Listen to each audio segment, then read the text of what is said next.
Hey everyone, welcome back to the Bobcat Outsider, the YouTube channel that brings you Bobcat football from a fan perspective. I'm your host, Shane Driscoll. Last week, the Bobcats won their second round playoff game against the University of Albany. That earns them a chance at the quarterfinals against Austin Peay. We'll have both of those games and the bigger picture in this week's episode of the Bobcat Outsider.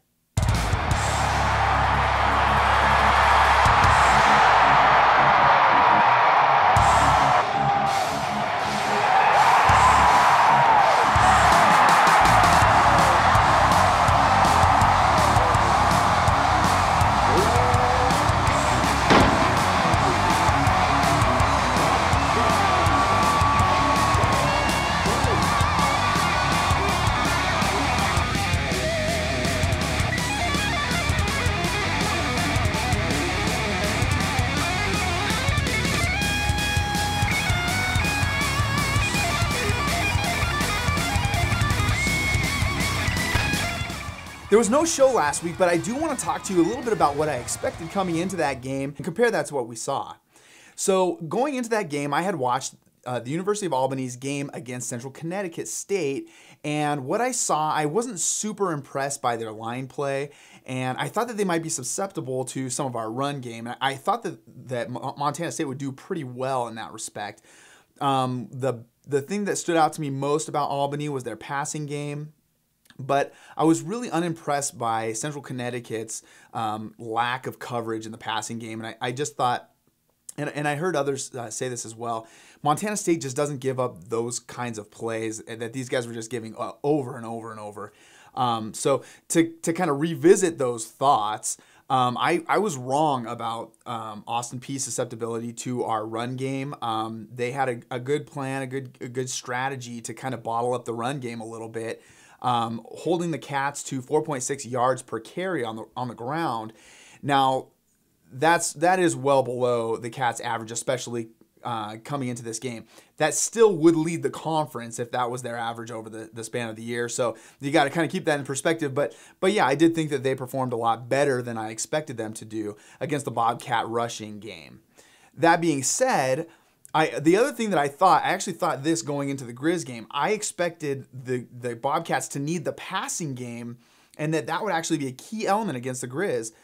And that wasn't a key element at all. They basically did whatever they wanted on the ground and never really resorted to passing, except for a dink and dunk here and there. I shouldn't say dink and dunk. They would send it downfield every once in a while just to kind of keep people honest, and had some success with that early on. In this game, the Bobcats went to the air far more, 279 yards. I mean, it was much more of a factor than I thought it would need to be in this game at all. Again, credit Austin Peay for being able to slow down that potent Montana State rushing offense. So to go back to the start of this game and what happened in this football game, Austin Peay strikes first, but then the Bobcats score 47 unanswered points. Eventually, the Bobcats start to pull their starters and allow some of the backups to get some playing time. And then you see Austin Peay score a couple more touchdowns to make the game look a little more respectable. But make no mistake, this was an absolute shellacking that Montana State delivered. Tucker Rovig threw 24 for 30 with 3 touchdowns and no interceptions. That's an 80% completion rate, 3 touchdowns, no interceptions. How is that for an efficient passing game? I absolutely loved the catches that the receivers made. Really difficult catches, 50-50 passes that these guys were going up and making the play on, especially that one-handed catch that Lance McCutcheon made for the touchdown. Another thing I absolutely loved about this game, 2 interceptions for number 27, Damian Washington, who was so close 2 different times. But boy, those hands are softening up, and he's really looking like a receiver out there on the defensive backfield. Montana State on both sides of the kicking game, kick returns, punt returns, and punts and kickoffs looked absolutely great. Coy Steele looked fantastic returning the football. Going into that football game, Undercuffler had more touchdown passes than any other quarterback in the FCS. And he was held to 1 touchdown pass before MSU started to bring in their second and third string guys.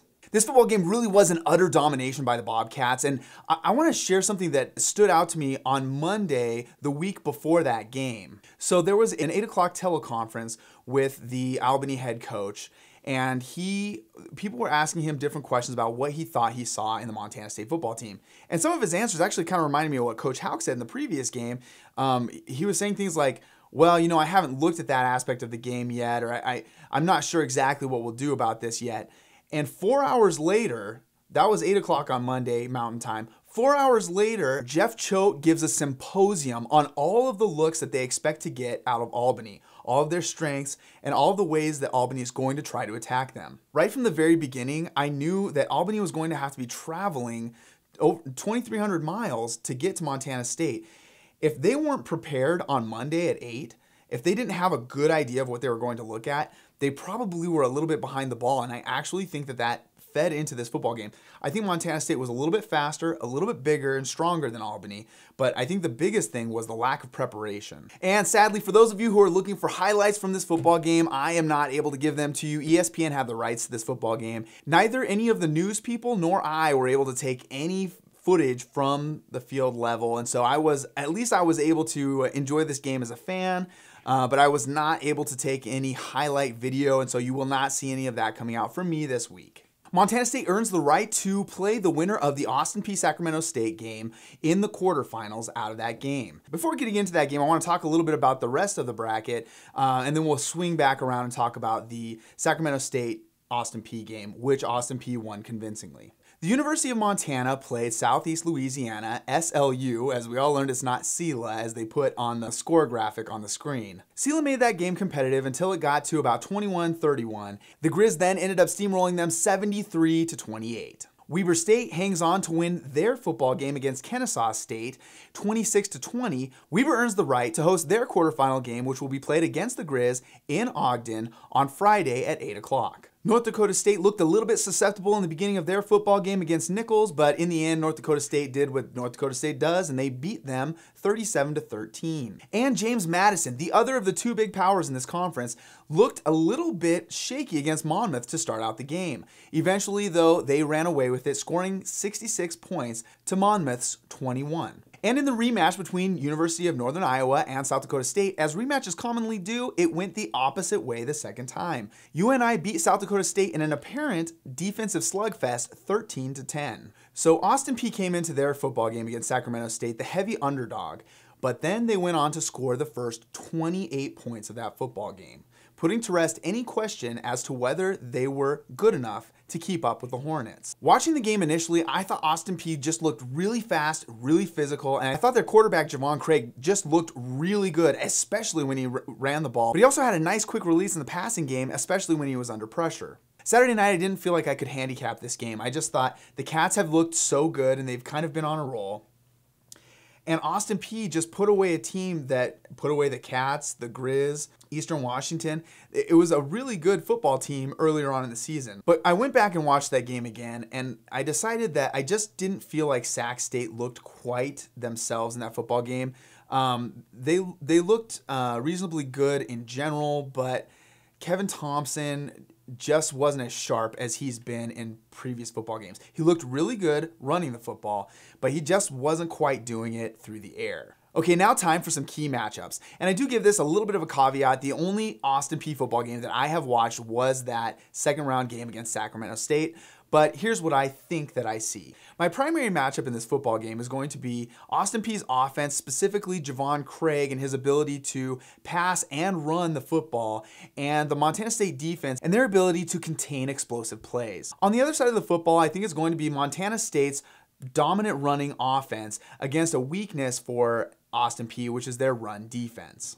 All right, now a couple quick players to know. I just want to talk a little bit about Javon Craig. He is a very athletic, very big, strong runner, but he's their quarterback. So he also has a great arm. I'm not saying that he's not a good passer. He's a very good passer, but he'll probably be the hardest running quarterback that the Cats have come up against.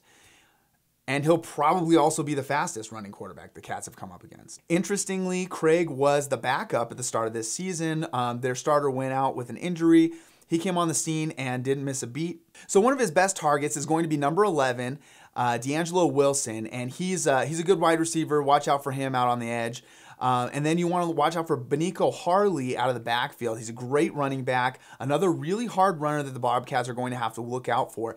And these guys run a lot of wildcat formation. They'll call it wild gov formation, but it's actually really similar to what the Bobcats do. A lot of deception, a lot of window dressing. A really interesting play that they pulled off against Sac State was a handoff to the quarterback who then threw the football. So things that are really kind of non-traditional or just not contemporary, not very common. And now for some keys to the game. If the Bobcats want to come away with a win in this football game, they're going to have to play defense with a lot of eye discipline and assignment sound football. These guys do a lot of window dressing, a lot of trickeration, and they really try to kind of catch you looking where you're not supposed to be looking or trying to make up for somebody else's job. And it's just when you do that that they're going to hit you with a big play. For the Austin Peay Governors, their key to the football game is make the Cats beat you with a passing game. I know that your best game is not to stop the rush, but just commit whatever you can to stop the rush and make them beat you with a passing game. The difficulty is, even if you can kind of stop the run, Tucker Rovig is coming into his own. And if he can continue to build on what he's done over the past few games, I think that you're going to struggle stopping this offense either way. This football game is set to take place at 6 o'clock Mountain Time in Bozeman, Montana. If you are anywhere in the vicinity, get to Bobcat Stadium. If you can't afford tickets, they're literally giving tickets away. Go find yourself. Look up Bethany Cordell. She will get you tickets. If you're in town for graduation, you just want something to do the night before, this is going to be a fantastic football game, extremely high level of football.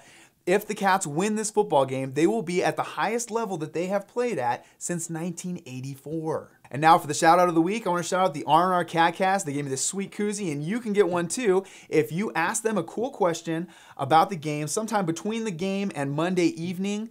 Ask them something about the Bobcats. The hashtag you can use is #GoldenKoozie. Do you have an organization, product, or event that you would like to see featured on the Bobcat Outsider? If you do, send me an email. I will leave my email address in the description below. Thanks for watching, everyone. You can always follow me on Twitter @ShaneDriscoll.